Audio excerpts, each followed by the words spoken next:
في الواقعة بتاعة سوهاج ناس مع الشاب وشايفين اللي عمله صح، وناس شايفين اللي عمله ده غلط وما يحقلوش. فلما بنتوه وما بيبقاش في رأي واضح، المفروض ان احنا نرجع لكلام ربنا سبحانه وتعالى. ربنا سبحانه وتعالى امرنا عشان تثبت ان في واحد او واحدة عملوا الفعل ده لازم تجيب 4 شهود شافوا بعينيهم، مش سمعوا او اتقال لهم او شافوا واحد طالع عند واحدة. لو ما جبتش ال4 شهود وقلت ان فلانة او فلان عملوا كده، تبقى انت اللي مذنب. لدرجة انه في قصة في سيرة الرسول عليه الصلاة والسلام ان جاله حد قال له انا ارتكبت الفعل ده مع فلانة، بعد سأل فلانة قالت انا ما ارتكبتش ده، فهو اللي اتعاقب لانه معهوش شهود على اللي هو بيقوله. لكن ربنا سبحانه وتعالى ادى استثناء للزوج، هو ده الوحيد اللي مش مطلوب منه انه يجيب 4 شهود. الزوج والزوجة ممكن يبقى في بينهم تفاصيل هم بس اللي عارفينها. لو الزوج عارف ان مراته عملت كده، ايه اللي المفروض يعمله وفقا للدين؟ بيروح يحلف 4 مرات انها عملت كده، وفي الحلفان الخامس بيقول فيما معناه ان لو انا كذاب يبقى انا عليا لعنة ربنا. هي من حقها انها تدافع عن نفسها، بتحلف 4 مرات ان هو كذاب، وفي الحلفان الخامس بتقول فيما معناه لو هو اللي صادق انا اللي يبقى عليا لعنة ربنا. طبعا انت السؤال اللي هيجي في دماغك، طب لو في الاخر لا قدرنا نثبت ان هي كذابة ولا قدرنا نثبت ان هو كذاب، العقاب هيبقى ايه؟ يعني بصرف النظر ان ده مش اهم سؤال في القصة، بس خليني اقول لك انه ساعتها مفيش اثبات فمحدش فيهم هيتعاقب. لكن السؤال بقى الاهم، ولما هو بيروح يحلف 5 مرات وهي بتروح تحلف 5 مرات رغم ان هو من وجهة نظره متأكد انها عملت كده، تفتكر بيحلفوا قدام مين؟ اكيد ده ما حصلش منه ليها، اكيد قدام جهة ثالثة اللي هو بقى كان القاضي، كان القانون، كان ولي الامر. فده معناه ان الدين ضمنيا بيقول لك ان حتى لو انت متأكد ان مراتك كده، هي من حقها انها تدافع عن نفسها قدام القاضي او قدام الطرف الثالث. بالمناسبة ده كلام ربنا سبحانه وتعالى مش كلامي انا. اللي بيطلعوا يدافعوا عن الشاب ده معتمدين على حاجة في سيرة الرسول عليه الصلاة والسلام، اللي هو لما جاله صحابي اسمه سعد بن عبادة وقال انا لو دخلت ولقيت مراتي معاها حد ده انا هطلع السيف وهخلص. الرسول عليه الصلاة والسلام رد قال للصحابة ان هو بيغير اكتر من غيرة سعد. انت بتقتطع الكلام ده من السياق بتاعه. هي القصة من اولها كانت ايه؟ ان نفس الصحابي ده بيسأل الرسول عليه الصلاة والسلام بيقول له انا لو دخلت ولقيت مراتي معاها واحد المفروض برضو ان انا التزم واجيب 4 شهود؟ فالرسول اجابته كانت واضحة نعم. فالصحابي ده اتعصب قال بس انا ما اقدرش استحمل، انا لو دخلت هخلص. فالرسول عليه الصلاة والسلام هنا بيرد على الصحابة بيقول لهم شايفين هو غيرته شكلها ايه؟ انا غيرتي اكتر، ولكن رغم الغيرة قوانين ربنا واحكام ربنا لازم تمشي. اكيد ساعتها كان في منافقين كانوا ممكن يحوروا كلام الرسول عليه الصلاة والسلام، يقول لك شايفين الرسول بتاعكم ما بيغيرش. هو بيؤكد انا بغير اكتر منه، ولكن احكام ربنا مش الغيرة اللي هتمشيها، هي اللي بتمشي مع نفسها. علشان كده هتلاقي حاجات كتيرة جدا في الدين بتقول لك انه احكام ربنا او الدين دايما بيبقى عكس الهوى بتاعك. هواك او نفسك او رغبتك في الانتقام لما تسمع ان مراتك عملت كده، او لو حتى واحدة سمعت ان جوزها عملت كده هتقول لك خلاص خلص. لكن الدين بيقول لك لا، ما تمشيش ورا هواك، في خطوات بتتعمل لحد ما تثبت. فلو هنرجع تاني لقضية الشاب بتاع سوهاج، هو السؤال ما يبقاش انت مع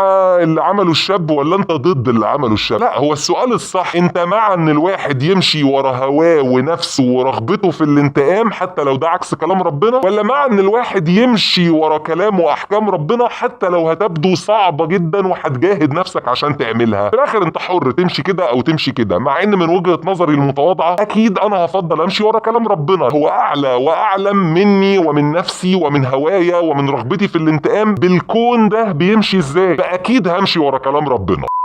القضية بتاعت شاب سوهاج فيها تفاصيل كتيرة جدا مش راكبة على بعضها. يعني القصة من اولها اللي انتشرت على السوشيال ميديا هو ولد شغال في ليبيا، جات له فيديوهات ان مراته في راجلين وهي مقضياه، بيرجع بيخلص، بعد كده يطلع المحامي يغير القصة دي تماما. وانا هنا بتكلم عن محامي الشاب. اول حاجة قال لك انه مفيش اصلا لا صور ولا فيديوهات، ودي بالنسبة لي غريبة لان ده المفروض اول واحد يتمسك بحتة ان في فيديوهات عشان دي تضمن براءة الشاب. وغير القصة تماما، قال لك انه البنت اعترفت له ان هي عملت حاجة، هو سامحها ورجع وقعد معاها، وتاني يوم راح لباباها عايزين نتطلق بس هي مش تاخد حقوقها. فالاب قال له لا، ده هي لازم تاخد النفقة وكل حقوقها. هنا حصلت بينهم خناقة، والاب قال له فيما معناه يعني ان انت ما انتش راجل. هنا بيطلع بقى يجيب سلاح ولا سكينة وبينزل. بيبقى بالصدفة الشابين هم خلصوا دول كانوا موجودين لان في حد منهم عنده محل تحت، فبيتعصب بيتخانق بيخلص بيطلع بيخلص على البنت. هي الرواية دي فيها كمية خوازيق انا مش قادر استوعبها. اول حاجة لو هو سامحها، طب هو نزل من ليبيا ليه؟ ما هو خلاص، ما انت سامحتها فانت واثق فيها وهي اعترفت لك. هتقول لي نزل علشان يطلقها، صح؟ هينزل من المطار هيروح لابوها يقول له بنتك عملت كذا، يلا عايز اطلقها. قصه اللي المحامي قال لك ده هو رجع وسامحها وبيتوا مع بعض، وفي كلام بيتقال لك مش عارف كل وفاكهه وتاني يوم، فده مش منطقي. تاني حاجه، هو هل الصدفه قويه للدرجه دي ان في وقت ما هو بيتخانق مع حماه يكونوا الاثنين، واللي اتقال بعد كده او ظهر في التحقيقات ان اساسا كان في بينه وبينهم مشاكل من قبل كده، يكونوا موجودين بالصدفه؟ طب هو اتخانق معاهم وخلص، ليه بقى طلع فوق للزوجه ويخلص؟ الله، مش هو سامحها وفقا للروايه بتاعه المحامي؟ انا فاهم جدا ان قد تكون دي روايه المحامي هو اللي بيصيغها، هو كده لغى فكره سبق الاصرار والترصد، نازل مسامح، ابو ومراته استفزوا قرر انه يعمل كده. بس ارجع اقول، طب ما هو لو المحامي ده بقى يعني بيلف وبيدور، هو كان اول واحد اتمسك بحته ان في فيديوهات، فطبعا ده يؤكد لنا انه فعلا ما فيش فيديوهات. يعني لو كان في فيديوهات ده كان اول حد اللي هو المحامي هيتمسك بالفيديوهات دي. بس برضو ارجع بعد كده اقول، المحامي ده لما يطلب دلوقتي ان احنا عايزين نعرض الشاب على الطب النفسي، ما هو برضه واضح انه بيتلاعب، لان دي جمله معروفه علشان نخفف الحكم، في حين انه الاعترافات اللي انتشرت في الاول بتقول ان ده شخص سوي وواعي وعاقل وعارف هو بيعمل ايه. فالقصه دي كلها فيها كده حلقه مفقوده انا مش قادر القطها.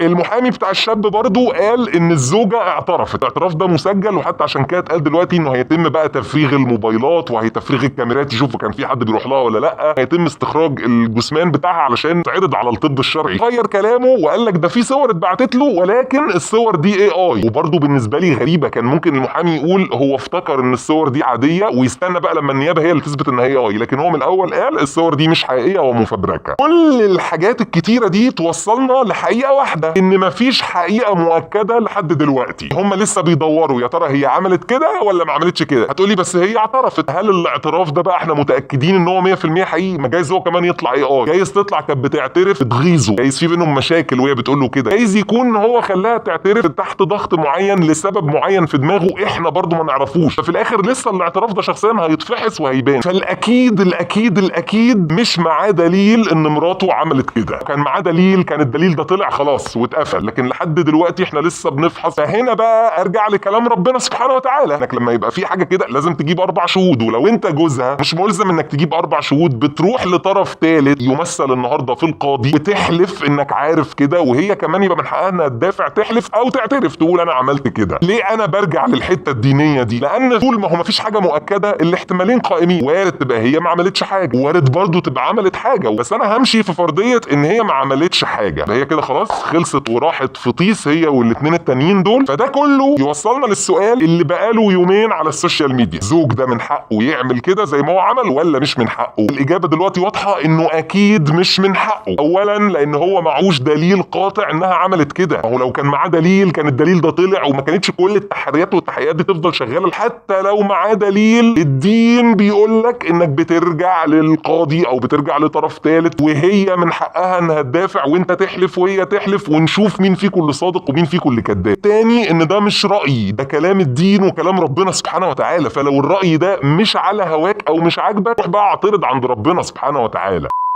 في القضية بتاعت سوهاج لو همشي في فرضية انه فعلا تمت الخيانة، وهمشي في فرضية ان ابوها اللي كان عارف القصة دي ولما الولد جه يطلقها قال له لا ده هي لازم تاخد كل حقوقها، ده هيوصلني لاستنتاج متهيألي احنا محتاجين لازم نشدد عقوبة اي راجل او ست خون مراته او جوزها، تاخد اقصى عقوبة، ولو ست ما تاخدش نفقة ان انت اللي خنتي. لما نرجع برضو للدين انه لو راجل وست مش متجوزين بيبقى ليهم عقوبة، لكن لو راجل وست متجوزين ودي اقصى عقوبة، رغم انك لما تيجي تحسبها طب ما هو الاتنين زي بعض، يعني هنا الراجل لمس ست وهنا لمس ست، هنا هي لمسته وهنا هو لمسها، هنا ممكن يحصل اختلاط انساب وهنا ممكن يحصل اختلاط انساب، لكن هنا لو هو متجوز او لو هي متجوزه لانك مقرطص حد وربنا مديك الحلال بتروح للحرام ليه؟ ومش بس تشديد العقوبه على الراجل المتجوز او الست المتجوزه، او حتى لو واحد مش متجوز بس راح يعمل كده مع واحده وهو عارف انها متجوزه، انه بديهي لو انا اديته سنه او سنتين او 3 هو هيطلع وارد يقابل جوزها وهيقعد يغيظه وتحصل جريمه تانية. هو الحل في تشديد العقوبه حاله وجود الجواز.